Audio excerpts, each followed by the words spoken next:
Bettering your business takes working with the best. With the James Hardie Alliance, you gain access to leads, training, networking, and support from the #1 brand of siding in North America. Achieve new levels of success by joining the James Hardie Alliance today. In the time before AT&T Fiber Internet. Shame! Shame! Shame! What did you do, love? I ran out of internet data. And they're making you shame walk. No, it's just how I feel. Shame! Shame!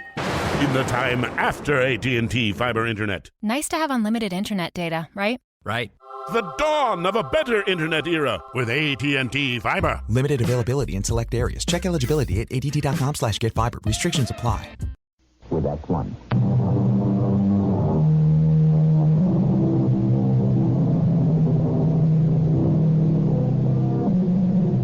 There's almost every sort of help available these days. Having marital troubles? Find a counselor to straighten things out. Having difficulties with your taxes? Consult an accountant. Tormented by depression? Seek out a therapist. Worried about your diet? There are nutritionists who will dissect every morsel on your plate. But another kind of help is almost extinct. Household help. To a certain extent, that is what concerns us in the drama we're about to bring you now.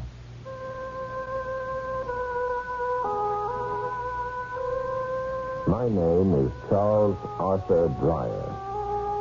Never heard of me? Suppose I said Adrian Conroy Dreyer. That's a whole different thing, right? Adrian Conroy Dreyer was one of the greats. Probably the greatest portrait painter this country has ever produced. Am I right? You're darn right I'm right. I grew up in the shadow of Adrian Conroy Dreyer, and you want to know something? I'm still crouching in his shadow, his huge, baleful shadow. It's a heck of a way to live, right? And sharing this big old house, which was my father's, with his widow, my mother, doesn't help matters. Quite the contrary. No. No, I will not hear of it, Charles. Is it really asking so much, Mother? After all, it isn't worth anything. Not to you, maybe, but it is to me.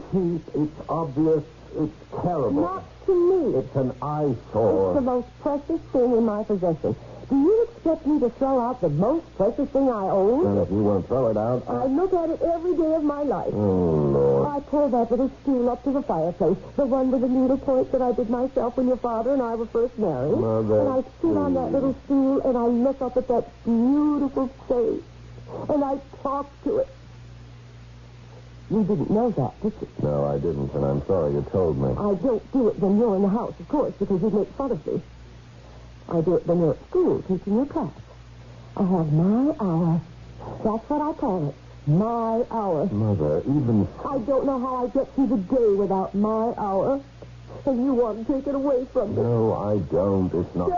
Selfish. Just take it down off the wall. That's all I ask. And put it where, pray tell? Any place at all where no one can see it. In the cellar? In the broom closet? In the downstairs lavatory? Just where would you have me put it? Mother, there are 9 rooms in this house. There are 4 bedrooms. We only use 2 of them. Surely you could put it in one of those. I don't want it hanging in some unused room. Well, why not here in your bedroom? I mean, then you could look at it all the time if you wanted to. I don't want it here in my bedroom. I want it in the library over the mantel where it's always hung. But other people can see it there. So they can. What of it? Philip sees it there every time he comes to tea. Oh, well, you mustn't mind what Philip says. But I do mind. I mind very much. Just ignore him. I can't ignore him because I agree with him. Oh, look, Mother, put it in a studio, why don't you? You could have your hour there. I don't want it in the studio. The light's wonderful in the studio. It's much better than... I want it in the library. I'm begging you. Anyway, the studio is on the 3rd floor with my arthritis. What you mean is that you really won't take that thing down. I mean precisely that. Even when I tell you it's making me miserable. Oh, you get over it. It's been a whole year and I'm not over it. Oh, have patience, dear. I'll never get over it as long as I live. Oh, yes, you will. Answer that when you sound. I don't want to talk to anyone. My head is really quite bad today. And you haven't helped it any with your tantrum. Yes, hello? Hello, Mrs. Dreyer at home? Yes, she is. She's not feeling very well. Could I, One of her headaches. Who is it? Yes, as a matter of fact, it is. Who is this, please? Is this you, Mr. Dreyer? Who is it? Yes, it is. This is Geraldine. Oh, yes. Mother, it's Geraldine. Geraldine, what now? Yes, Geraldine. Is there any message for my mother? Will you please tell her that I can't come in today? She can't come in today. Oh, no, not again. My mother's not feeling well, and I have to stay with her. Will she send somebody after Mary? Or Cornelia or Dorothy or Jane or something? Geraldine, my mother says, will you send somebody? Oh, I'll send somebody, Mr. Dreyer. I've got some cousins over in East Hampton. I can call on from time to time if one of my sisters can't make it. Yeah, okay, Geraldine. Tell your mother I hope her head gets better. Yes, I'll tell her. Thank you. Thank you for calling. She says she hopes her head gets better, and she's sending somebody. And whoever it is, I hope she knows enough to use the back door. Yes, well, I imagine she will. Oh, why did Geraldine have to pick today not to show up? She didn't pick it. Her mother... What today's the day Philip comes to tea? Call him up and tell him not to come. Oh, no, I couldn't do that. You want me to call him? Your father's dearest friend. Oh, no. But you understand. I will not break this tradition. Philip Hardy has had tea at this house on this day of the week for 29 years. I will not break this tradition. Oh, and you have to make the tea. Well, unless, of course, the girl Geraldine sending gets here first. I am not going to make tea. That's your job. Today I'm just not up to it. As long as you are under my roof, you will do me these little courtesies, and you will do them graciously. You will make tea, and you will pour it for Philip in the library, as usual. You might even share some little singer-songs. Oh, Mother. Now, let's say no more about it. Close your blinds, will you? My hair is really throbbing. The library, at least, is presentable. I do a little dusting near myself every day. Mother, won't you please reconsider? It's closed. I'm going to take a little nap.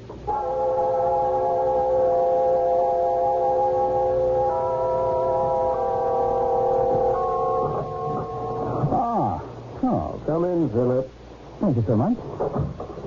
Rain's still coming down. Let's have your coat.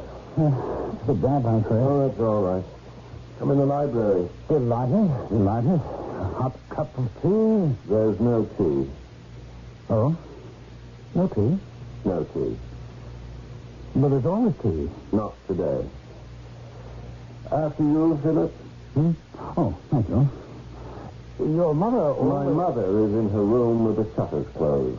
One of her headaches. Oh, I'm so sorry. And Geraldine phoned and said she couldn't come today. She said she'd send someone, a sister, a cousin, or a daughter or something, but so far the girl hasn't showed up. So, no tea? Yes, I didn't feel like making it myself. There's a bowl of pretzels, if you'd like some. Pretzels? Really? Well, I thought we'd have a drink. A drink? Well, now... You do drink, don't you, Philip? Oh, now and again, but I didn't know you did. Well, that is, I know you did at one time, but I thought... Well, you know, you'd stopped. I have. I did. Well, do you think you should start again? I'll be careful. It seems to me I remember picking you up in a flop house in Walla Walla, Washington. Yes, well, that was a year ago. Right after your father died, yes. Yes, I haven't had a drink since. What's your pleasure? A spot of whiskey? All right. There's your spot. Oh, many thanks.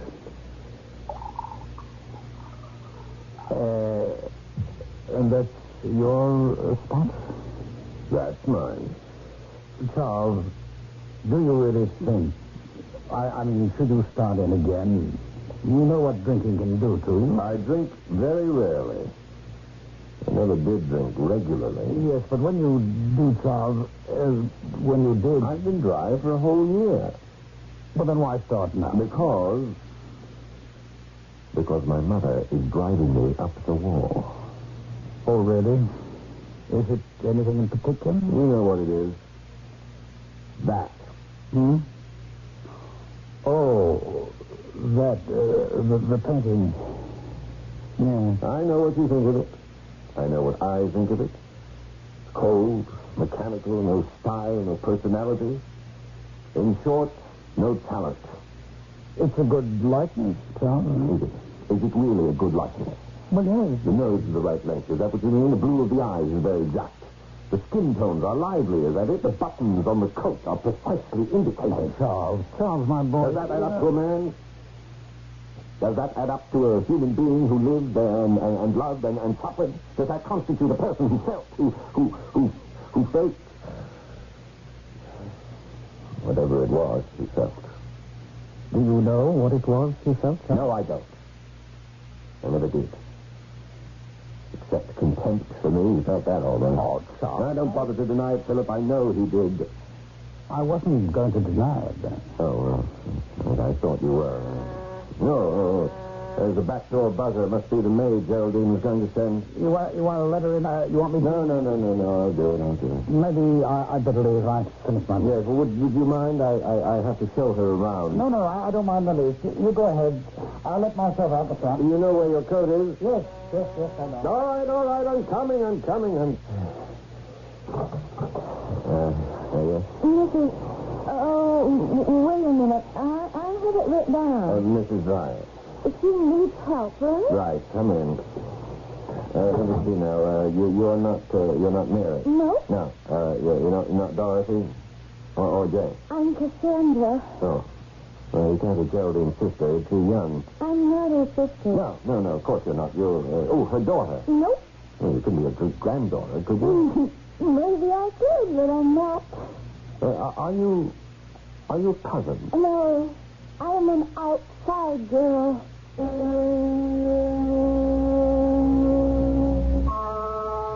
Countless numbers of girls arrive at countless homes to help countless housewives with their work.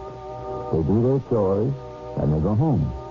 Where that may be, few housewives ever trouble to find out. In truth, how much does any housewife know about any of these girls?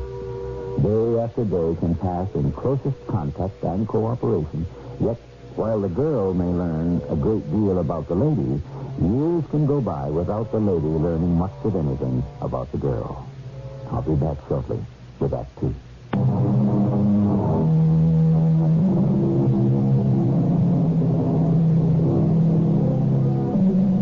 Mrs. Dyer, widow of Adrian Conroy Dyer, mother of Charles Arthur Dyer, lies in bed with a sick headache. To increase her discomfort, her accustomed houseworker, Geraldine, has called to say that she cannot come to work. However, she has promised to send a substitute. And as our last act ended, her son, Charles, opened the back door to a stranger. Maybe I'd had too much to drink. Or maybe I wasn't used to drinking after being dry for more than a year. But most probably it was my talk with Philip, his observations on the detestable portrait, and the flood of emotion that had welled up in me. Whatever it was, I cannot remember with any real clarity what the girl looked like. She was young, she was small, very small. She was not unattractive. More than that, I cannot tell you to this very day. Where do you want me to start? Any place. Mother's lying down in her room. She has a headache. She could tell you what to do, but I don't like to. It's all right. We will stay where she is. I'll make out. Yes, well, I'm sure there's things to clean with. There's a vacuum cleaner and all sorts of stuff, only I don't know where. Don't fret. I'll find it. Yes, well, why don't I show you through the house so you'll see how much there is to do? You'll be all right. Well, now, just this first floor, because I don't think we'll bother today with the upstairs rooms. On account of your mother? Well, yes. And it's rather late in the day. I thought you'd be here earlier. I came as soon as I knew I was needed. Yes, I'm sure you did. Well, you've seen the kitchen, and through here is the dining room. Uh-huh. Yes, my mother likes the mahogany polished every day. I know it's a big job. But... Not too good. What else? Well, down this hall, there's the living room. It's fairly large. I ain't afraid. You're not afraid of anything, are you? Nope. Oh, well, that's a wonderful way to be. I wonder how many people could say they are not afraid of anything. Not many, I guess. Well, you're very lucky. Yes, I am. What's this room here? This is the library. We don't really have to go in. My mother does a little light dusting in there every day. It probably doesn't need... We should take a look. You think so? I'm positive. Yes, well, there you are. Okay to go in? Sure, if you want to. I want to. Go ahead. Ooh, nice room. Yes, it is. I see. We have tea in here. Tea? Yes. My mother has a friend. Well, he's my friend, too, in a way, and he comes here to have tea. He was here today, as a matter of fact, just a short while ago. To have tea? Yes. Then what tea? These. Glasses. Today we had whiskey. Uh-huh. Oh, what's that up there? Over the fireplace. I think I'll have another drink right now if you have no objection. No objection. How's that? I want to get a dust that thing. No, you don't. Oh, okay. Okay. That is an oil painting. I painted it.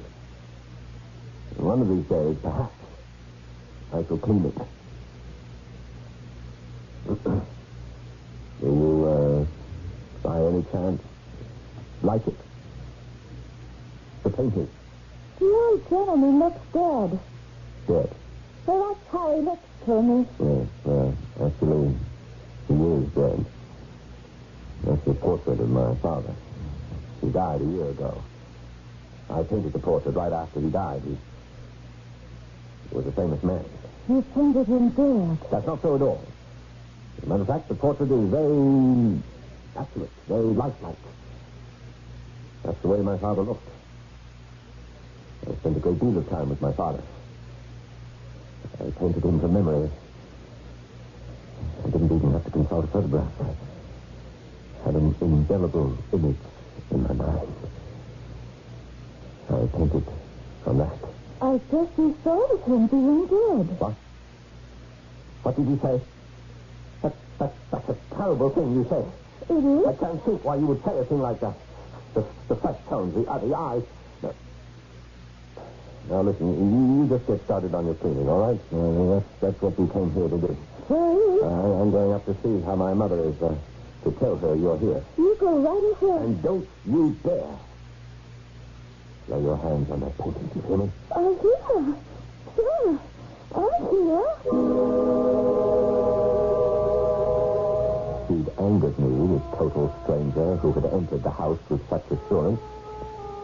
She'd come there to mop the floors and polish the furniture and scrub the sink. And 5 minutes later, I was in a frenzied rage. As I headed for my mother's room, I could hear her little piping voice from the library. What's the matter with you, old gentleman? They hang you up on the wall and you can sit down? This is where all the fun is in your room. Why you want to stay up there so stiff and all? I don't remember grabbing the bottle of whiskey before I left the library. But my mother was quick to notice it. Oh, How's your headache? you might knock before you enter my room. How is your head? What is that you have in your hand? What? Is that a bottle? Yes? Oh. Why, yes. It is a bottle. A bottle of whiskey? Must have picked it up in the library. I trust you'll put it back where you found it. She's in there now. Who? The maid. She is in the library. Oh, Geraldine sent someone, did she? Who did she send? James? Dorothy? Or one of the cousins? She says she's an outside girl. An outside girl? I never heard of an outside girl. All I know is that's what she said. Oh, probably means she doesn't live in. Pat used to live in when I was a girl. Had their own rooms and everything in the attic. Well, I don't know, Mother, but I have a feeling that that's not what she meant. Well, feels good. How do I know? She just started. Geraldine didn't send anyone who wasn't really good. She's got good taste in art. I know that much. What on earth do you know about her taste in art? She hates the portrait. She said that. She said she hated it. Said he looks dead. She said that? Full of all the nerve. Oh, she's right. There's no life, no personality, no character, no mystery. There's nothing. Just a blank.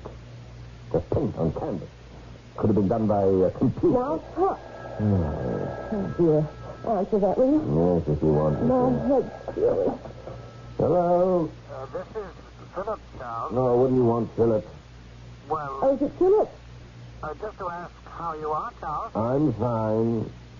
Are you sure? Why shouldn't I be fine? Well, you know... No, I don't know. If I say I'm fine, Philip, I'm fine. You don't sound fine to me. Well, I can't help how I sound to you. Well, let me speak to your mother, will you? What for? Let me speak to her, Charles. He wants to talk to you. Oh, Here. hello, Philip. I was certain sure that Philip had called because he'd seen me take a drink in the library. And knowing me, as he did only too well and had for a long time, he wisely suspected that another drink would follow the first. Which, of course, it had. Oh, Philip, no. Now, as faithful family friend, he was calling my mother to tell her, to warn her. Oh, how foolish, how uncomprehending some people can be. Philip, thank you. I'm very grateful. But that's what I'm doing. All that misplaced kindness and solicitude. They do not know, they simply do not know, they cannot, Yes. how little it is appreciated. Yes. We'll come back tomorrow. Thank you, Philip. Before the phone touched the cradle, I was out the door and racing down the staircase. Behind me, I could hear my mother calling out to me. Charles! Please, I Charles! headed for the library, and just outside the door, I stopped. And from the other side, I heard that little voice. Oh, Genevieve, you're trying to slow me down. I ain't afraid. I'm under you. Them glassy blue eyes don't fool me. Or that pink skin. Or those red lips. Or those dandy clothes neither. I know all about you, old man. All you need is one good push and it's all over. Just one hefty shove. That's all. Hands off! Yes, Mr. Dryer. What were you doing? I gotta collect these glasses and wash them up. You were doing something else. Did you put your hands on it? Oh, Miss Pixie, you mean? You know that's what I mean. You told me not to. Well, did you? No, I was only talking to it. Why would... What? Talking to it? Do you like the picture? And the question, do I like it? I like to talk to it. One of these days, maybe he'll talk back. That's a weird idea. I talk to lots of things and they talk back. You can talk to anything you got a feeling for. And you have a feeling for this portrait, is that it? Not for now. In this house, it's the only thing I got a feeling for. Yes. Well, why don't you get on with your work? I'm through in here. Leave the glasses. We'll leave one anyway. Okay. I'll start in on the dining room. Yes, you do that. You just do that. Father, do you feel like talking to me by any chance? Yes. Well, I didn't think so. Well, how about me talking to you, huh? Yes, well, that's even less attractive, right? Yes, that's what I thought. Communication is built. As usual, as ever. As always was and forever shall be, world without end. So be it. I'm sorry. I am sorry. Sorry. I am sorry. Whatever I did, I'm sorry. No matter what it was I've done, even if I didn't do anything, I am sorry. Every minute of every hour of every day and all night, I am sorry. There. I'm not going to say it again.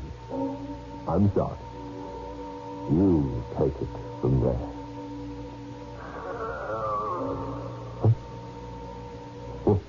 What? You want me to help you? Father. I swear to you, I heard the word, help. Help me. And in my father's voice, though it was hoarse and tremulous, still, it was his. Now, you say it was the product of my fevered brain or the alcohol that inflamed it. I shall not dispute with you. I cannot confirm or deny anything you say. But neither could I refuse the plea that reached me from that wretched portrait. Somehow, I got to my feet and staggered toward it. I stretched out my arms to it, grasped it, and wrenched it from the wall. Holding it tightly, desperately in my arms, I fell to the floor and lay there sobbing like a child whose heart has been broken.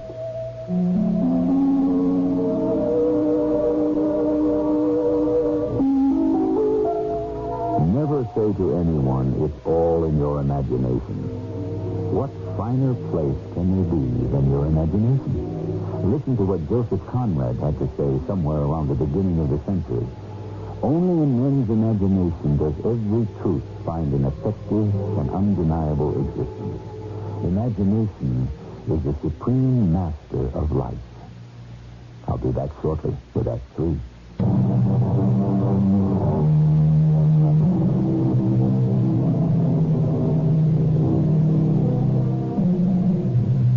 Among the mysteries that still surround the virulent disease of alcoholism is the pattern of the periodic alcoholic. This drinker can ignore liquor totally, and it would appear without effort for months and even years at a time. Then some tiny portion of his nervous mechanism is faulted, and he finds himself careening down a long road which he must follow to its unforeseeable dead end. If you have never suffered a blackout, first, let me congratulate you. Then let me assure you that during a blackout, it is perfectly possible for a drinker to move about, accomplish many tasks, talk to other people in a sensible way, and have no consciousness of anything he is doing or anything that is going on around him. And when he has come to the end of the line, he will remember absolutely nothing. The amnesia is complete as though he had suffered a severe brain concussion, which perhaps he had. It is very frightening to wake and remember nothing. I recognize faintly my own room, my own bed, and finally myself. Who could be knocking at the door? The police? An angry stranger I had insulted or injured, or could it be fate come to collect a last payment? Charles? Charles? Are you awake? I need to talk to you. Oh, what is it? Oh, thank the Lord. I've been trying to rise you all day. What day is that?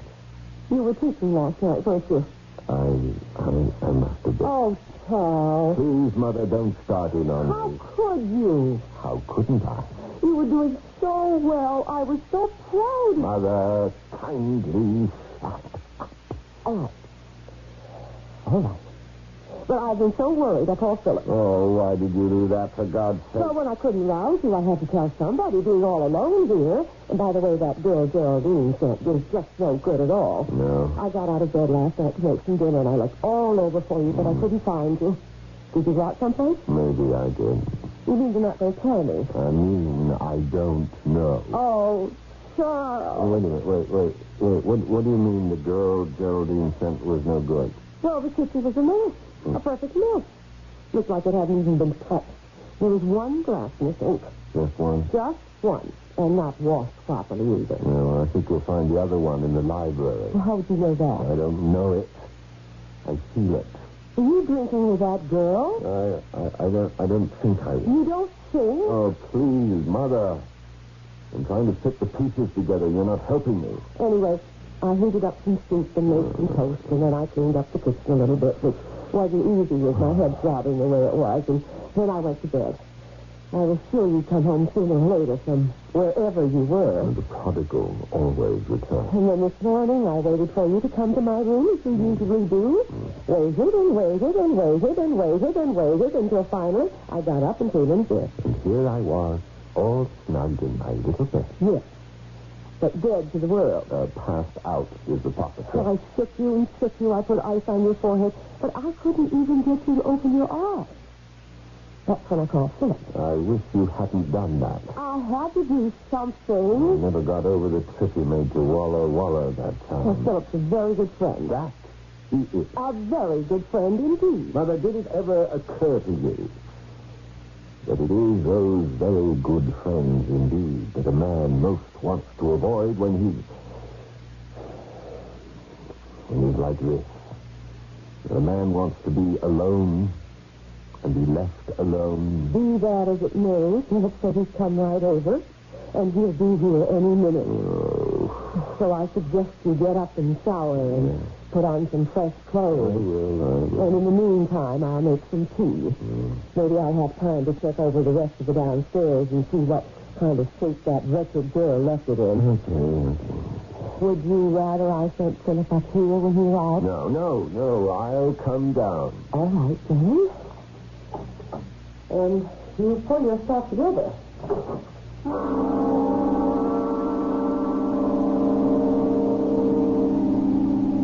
The old belief that a shower and clean clothes will clear the head and invigorate the body persists, in spite of all evidence to the contrary. Still, I followed the ritual of the ancient myths to the letter. Just as I finished the supposedly curative ceremony, I heard the signal of Philip's arrival. I made a feeble effort to square my shoulders, forced a welcoming smile. I hid my trembling hands in my trouser pockets and started down the stairs. So good of you, Philip. Please give me your coat. Thank you. How was he? Well, it was his conscience. I suppose that's something. That's a lot more than something. Hello, Charles. Hello, my friend. Good to see you. In a way. Your mother was worried about you, so I... Don't bother to explain. I understand perfectly. Well, maybe not perfectly, but well enough for the present. Now, look, I'm going to go get the tea things and make some cinnamon toast. You two go into the library and have a nice talk. All right, Mother. All right. I won't be but a moment. After you, good friend. Thank you. Ah, there's the telltale glass. How's that? The mother says she found one glass in the kitchen. And just one. I remember Cassie taking one out to wash it, and I thought I seemed to remember there had been two. And one was here. You and I had a drink together. I shouldn't have let you, but I did try. You couldn't have stopped me. I should have tried harder. Same result. I think I know what happened. After Cassie went out with the one glass... Well, who's Cassie? Cassandra, the maid that Geraldine sent in her place. Oh, yes. She was at the back door when I left. Yes. Mother says she did a rotten job, which was a big disappointment to Mother because all of Geraldine's relatives are supposed to be very good. Which relative was it? I never did find out because I was showing her around the house. The downstairs part, and we came in here and she saw the portrait of Father. The first thing she said was, he looks dead. Well, of course, I said, Charles! Well, he is dead. Charles! And then... Charles, where is the portrait? What? So where is it? It's not over the fireplace. It's not? Oh, no. No, it's not. It's not, is it? Where is it, Charles? Oh, I don't know. I have no idea. Wait a minute. Wait now. After Cassie went out, yes. But now I sat here for quite a while. I talked. Yes, I talked to the portrait of my father. You did? Yes, I did. Why not? Why shouldn't I talk to my father? Oh, there's no reason. That's right. I talked to him. I talked to the portrait and the portrait. Yes. Well, go on, Charles. The portrait... The portrait talked back. My father talked back. Oh. What did he say? He said, help. He said, help me. That doesn't make much sense. It did to me at the time. You'd had a lot to drink. To me, it made perfect sense. I got up and I walked to the fireplace. I reached out. I reached up and I took the picture down and I held it. I held it close. I think I was crying and then I fell down. I was still holding the portrait of my father and I fell down. After that, I don't remember anything at all. And now the picture is gone. Yeah, well, did I throw it out with the trash? I mean, did I give it away to someone on the street? Did I throw it in the river? What the hell did I do with it? What did I do with it? Just then, my mother came in with her silly tea things, and of course, we had to show her that glaringly clean space above the fireplace where the portrait had hung, and hung no more. Well, you can imagine how she carried on. If it had been a Rembrandt, she couldn't have set up a bigger outcry. As for me, I couldn't have cared less about its loss. All that bothered me was what had become of it. How did it disappear? That girl took it. That girl that Geraldine said, she took it. Oh, Mother, why would she take it? Because she's a thief, that's why. I have a feeling that the portrait is still in this house. I think you, Charles, after you took it down from the wall, I don't think you threw it out or gave it away or any of those things. You might have. Yes, I might have the way I felt about it. Well, nevertheless, I don't think you did. Now, let's just assume for the moment that I'm right. That it is still in the house. So, let's go look for it. All right? All right, Philip. If you say so. All right, Charles? No, I'm not going to look for it. Oh, Charles. Well, No. It's all right. Your mother and I will look for it. You stay here. You answer the phone, Charles. Least you can do that. That's the very least you can do. Hello? Hello, Mr. Dryer. Is that you? Who's this? This is Geraldine, Mr. Dryer. Oh, yes, Geraldine. Could I speak with your mother, please? Not right now, Geraldine. She's otherwise engaged, and I'm not sure this is a good time for you to talk to her anyway. She's pretty upset about that girl you sent yesterday. That's what I'm calling about, Mr. Dryer. I forgot to send anybody. My mother took a turn for the worse and I clean forgot. You didn't send anyone? I'm sorry. Then who was the girl who showed up? Somebody showed up. Why, I didn't send anybody. Said her name was Cassandra. Don't know nobody by that name. Who did she say she was? Well, she said she was an outside girl. Whatever that means. Oh, Mr. Dryer, that just means she's not one of the family. She's not related. Oh, I'd never send you an outside girl, never. I see. Yeah. Well, thanks for calling, Geraldine. Portrait is nowhere on the floor. I'm going to have some tea, and then I'll look upstairs. I have it. Oh, Philip found it. Oh, Philip. I had a feeling. I had an instinct that told me that... Well, where was it? It was in the studio on the third Well, floor. how in the world did you get it? Well, I'm going to show it to you, but I want to warn you. You may be in for a bit of a shock. You mean something... I did something to mutilate it or something? You did something to it, Charles, but you didn't mutilate it. You humanized it. Look, it's the portrait of a man. A real man. A little vain. A little pompous. A little afraid to love. A great desire to love and be loved. It's really a very good portrait, Charles. Of your father. So that was what my father had meant when he said, help me. she meant, let me be what I am. And somehow, in my muddled state, I had dragged the foolish pretense of a portrait up to the studio and painted it over. I'll never paint another picture or take another drink. I am content to leave things as they are. My father and I are friends now.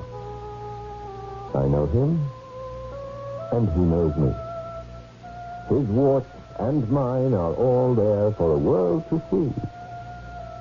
Or at least I can see his, and he can see mine.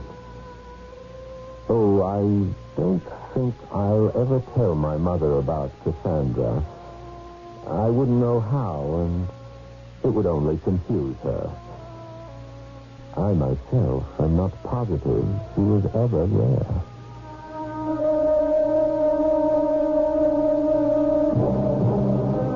To every boy child ever born, his father is a giant, a colossus, very near to being a god.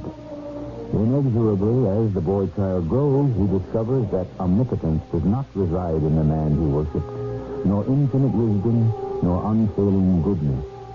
This discovery can be a trauma that cripples him for the rest of his life. And he may never know it. I'll be back shortly.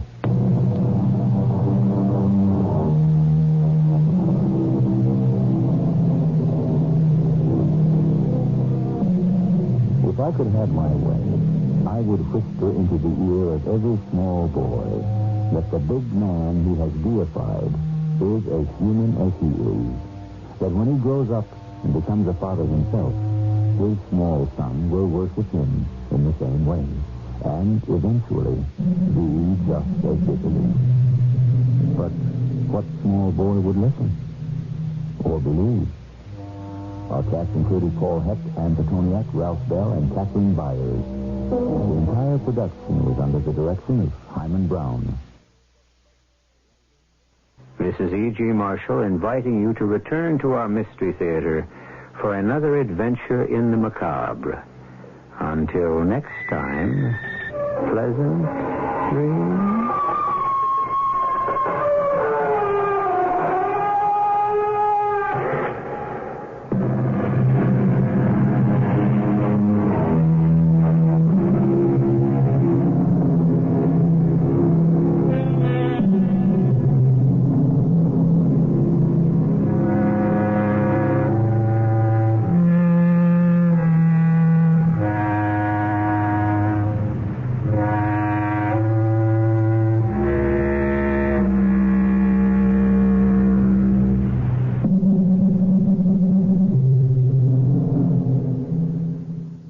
Bettering your business takes working with the best.